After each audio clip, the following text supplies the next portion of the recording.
کر دیا۔ میرے عزیزوں، میرے پیاروں، یہی سرکار غوث پاک ہے کہ اپنے انہی قصیدہ غوثیہ کے اندر آگے ارشاد فرماتے ہیں، نظرت الی بلاد اللہ جمعا کخردلۃ علی حکم اتصالی۔ آپ فرماتے ہیں کہ اللہ رب العزت کے تمام شہر، ساری دنیا کے سارے شہر، سارے ملک میری نگاہ میں ایسے ہیں جیسے میں اپنی ہتھیلی پر رائی کا دانہ یعنی سرسوں کے دانے کو دیکھا کرتا ہوں۔ یہ غوث پاک کا مقام ہے کہ غوث پاک ساری دنیا کو اس طرح ملاحظہ فرماتے ہیں کہ جیسا کوئی شخص اپنے ہاتھ پر سرسوں کے دانے کو رکھے اور وہ اس کو دیکھ لے، اسی طرح سرکار غوث پاک فرماتے ہیں کہ ساری دنیا میرے ہاتھ پر ایک رائی کے دانے کے برابر ہے اور میں اس دنیا کو ملاحظہ فرماتا ہوں۔ یہی وجہ ہے کہ آپ کا ایک غلام آپ کے زمانے میں، آپ کا ایک ماننے والا، آپ کا ایک مرید آپ کی بارگاہ میں حاضر ہوتا ہے اور عرض گزار ہوتا ہے کہ یا غوث پاک، یا میرے پیر و مرشد، بڑا غضب ہو گیا، میری لڑکی ابھی چھت پر گئی تھی، اچانک میری لڑکی چھت سے غائب ہو گئی ہے، یا سرکار غوث پاک آپ کرم فرما دیں اور میری بچی کو تلاش کر کے بتا دیں کہ میری بچی کہاں ہے۔ یا سرکار غوث پاک نے فرمایا کہ جا فلاں وادی میں چلا جا اور وہاں جا کر کے کہہ دے کہ جو بھی جن میری بچی کو لے کر آیا ہے، غوث پاک کا حکم ہے کہ میری لڑکی کو فوراً لوٹا دے۔ وہ شخص جیسے ہی اس وادی کے اندر جاتا ہے، اور وہ وادی کیا تھی، وہاں شیطان اور جنات رہا کرتے تھے، سرکار غوث پاک اس کو بھی ملاحظہ فرما رہے تھے کہ وہ لے جانے والا کون ہے اور کہاں لے کر کے گیا ہے۔ سرکار غوث پاک رضی اللہ تبارک و تعالی عنہ آپ ارشاد فرماتے ہیں کہ جاؤ، سرکار غوث پاک رضی اللہ تبارک و تعالی عنہ فرماتے ہیں اپنے مرید سے کہ جاؤ، اور مرید وہاں جاتا ہے، جانے کے بعد جیسے ہی کہتا ہے، کیا دیکھتا ہے کہ تھوڑی دیر کے بعد ایک جنات اس شخص کی، اس مرید کی لڑکی کو لے جا کر کے اس کے گھر چھوڑ دیتا ہے۔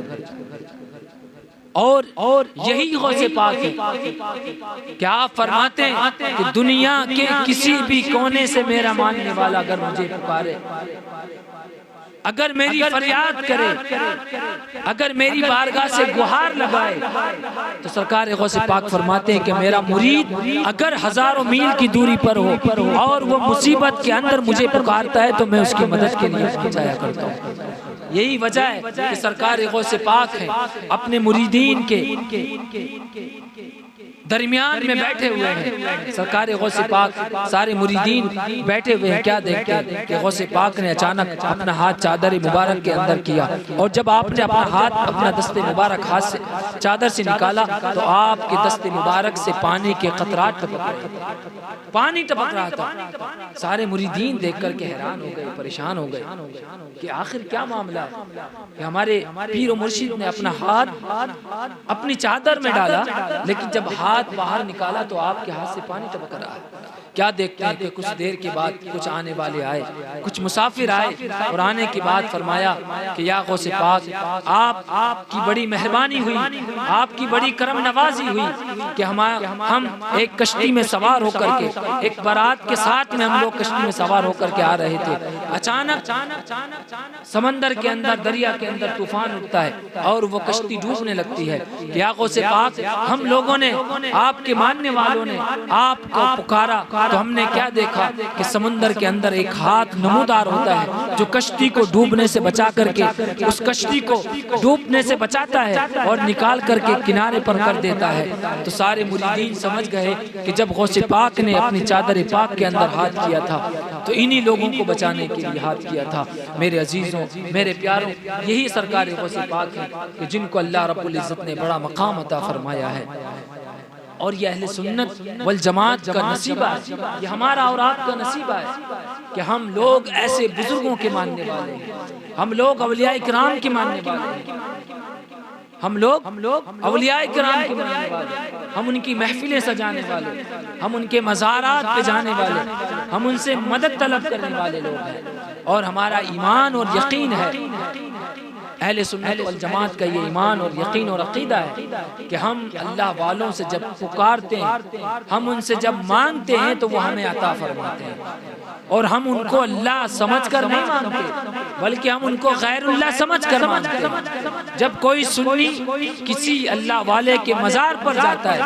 تو وہ ہرگز اللہ والے کو یا مزار والے کو اللہ نہیں سمجھتا ہے،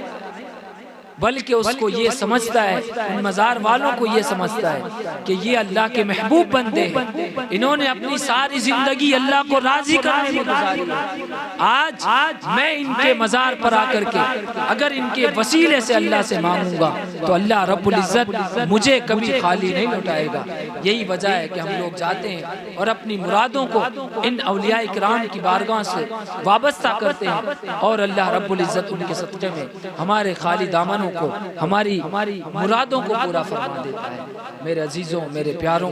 اللہ رب العزت کی بارگاہ میں دعا ہے کہ جو کچھ بیان ہوا اللہ رب العزت اس کو قبول فرمائے، اور ہم سب کو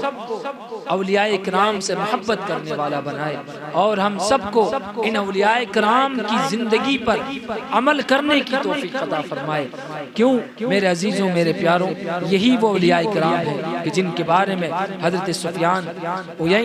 عیینہ رحمۃ اللہ تعالی علیہ فرماتے ہیں عند ذکر الصالحین تنزل الرحمہ، کہ جہاں اللہ کے نیک بندوں کا ذکر ہوا کرتا ہے وہاں اللہ کی رحمتوں کا نزول ہوا کرتا ہے۔ اللہ رب العزت کی بارگاہ میں دعا ہے کہ اللہ رب العزت ہمارا آج کی پہلی محفل کو اپنی بارگاہ میں شرف قبولیت عطا فرمائے، اور سرکار غوث پاک کے فیضان سے ہم سب کو مالا مال فرمائے، اور اللہ رب العزت صحیح سلامتی کے ساتھ یہ 11 دن کی محفلیں